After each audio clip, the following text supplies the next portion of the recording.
भैया हो नीति भैया, गर्मी में गरम चीज परोसल जाए तो कर मजा ही गजब होले गुलशन भैया। अब गरम पर गरम सेटो करेला सेराय के ना चाहिए। सही बात है। और ठंडा में गरम डलवे के बाद तो छंद उड़ जाई तो रिएक्शन कर जाई विजय भैया। ऐसा दवाई खिला तनिक एकदम रगरत जाए।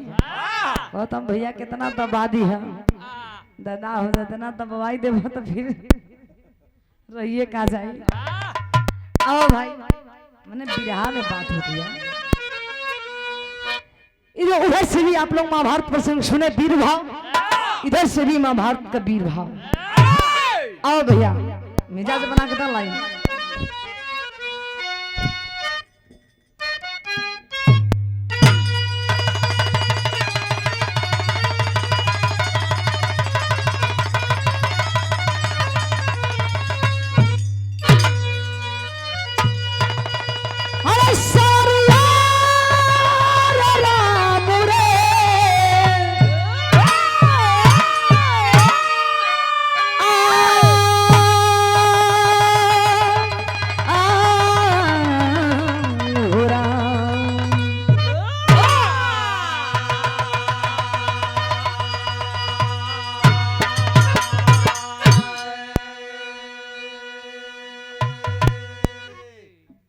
बाबूजी भैया हो।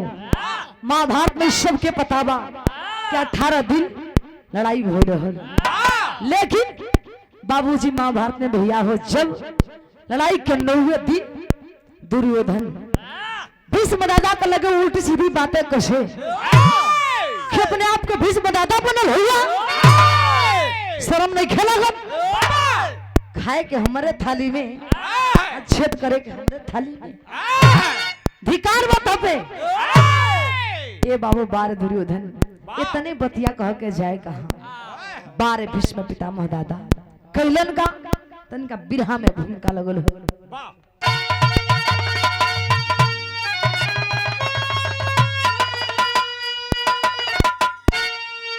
पांडवों का प्रलय का प्रतिज्ञा किए तारे जमीन पे बिखरने लगे, खुद निशाल अभी नशा में नदारत हुई, भीष्म दादा नशा में चिघरने लगे, या तो मारूंगा या खुद भी मर जाऊंगा, नित्य तांडव हिरण में मचा दूंगा मैं,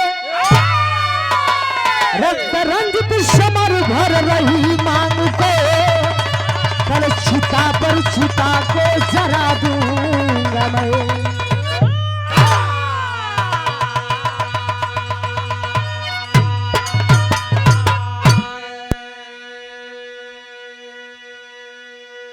इशारा है ये बिरहा हमारे कवि जी बगल के ही गांव है संपा गांव, आप लोग जाना थे कम भैया।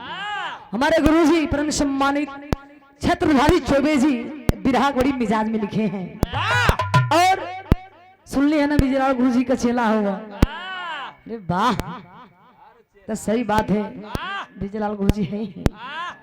और हमारे भी गुरु जी पंडित परशुराम यादव जी जो बगल के ही गांव सुनपा में ही बिरहा का बड़ा सिखले गुरु जी बड़ा प्यार मिलल, तब जाके आज पंडित को उपाधि मिलल। भीष्म पितामह पंडित परशुराम यादव जी आज गुरु जी भैया दुनिया में ना हो, लेकिन बिरहा आज गुरु जी का अमर है। आज भी जो गुरु जी गा दिला गौ चल गई, लेकिन जज्बा है मर के भी अमर बनी। खाली मोबाइल खोलब तो लगी कि दम तक देता है गुरु जी। बारह कलाकारों की जिंदगी ताप लोगन का प्यार भय भैया। इशारा है सुंदर लाइन है, सुंदर कवि जी लिखे का पांडवों का प्रलय का प्रतिज्ञा किए, पांडवों का प्रलय का प्रतिज्ञा किए तो टूट तारे जमीन पर बिखरने लगे, खुद निशाय व नशा में ननार्थ हुई, भीष्म दादा नशा में चिघरने लगे।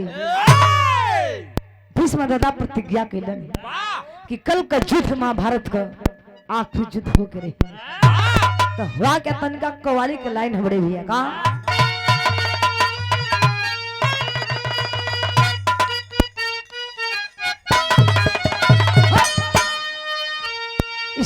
कोनो हीरो कोनो हीरोइन, कोनो आशिक कोनो मासूका, कोनो गायक कोनो गायिका। कहे विजय भैया हेलो हेलो हेलो। है वीर पहलवान जी, हम इधर हैं, आप लोग का ध्यान किधर है? ना भाई पुरवैया भी तो आज लेकिन बढ़िया दिन भइल बा। कुछ आज काशीदास बाबा का महिमा रहो। धन्य प्रभु। आओ भैया कैसे कहना बका,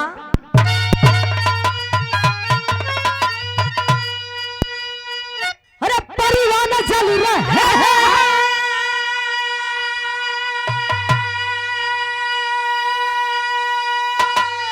अरे परिवार चल रहे तेरे इश्क में तमा, अरे परिवार चल रहे तेरे इश्क में तमा, जानम ओ जानम, अरे जानम जरा इसी आग में, अरे जानम जरा इसी आग में, अरे खुद को जला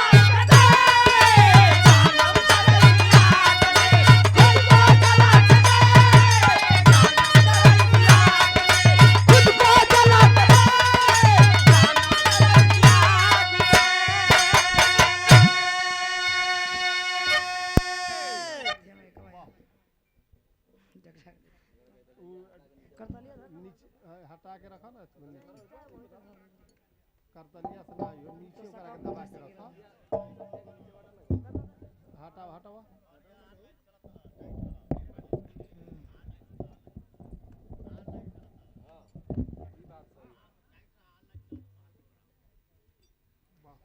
इशारा है कैसे, तो गीत बाधुन है। ऐसे बढ़िया भाव में कवि जी लिखे हैं, बारह मर्द कैसन होके के चाहे, वीर कैसन होके के चाहे। कहना बाका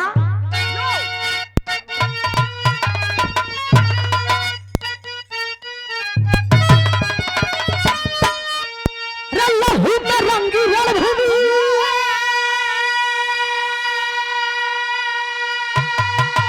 लहू में रंगी रणभूमि तेगा के धार से, लहू में रंगी रणभूमि तेगा के धार से, अरे नाहर, अरे नाहर, अरे नाहर खूनों से खेलता, नाहर खूनों से खेलता, खूनों में डूब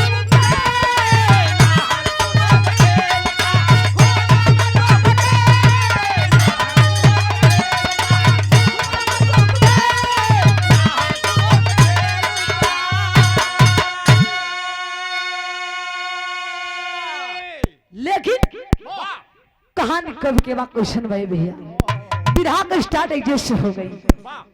कैसे भैया,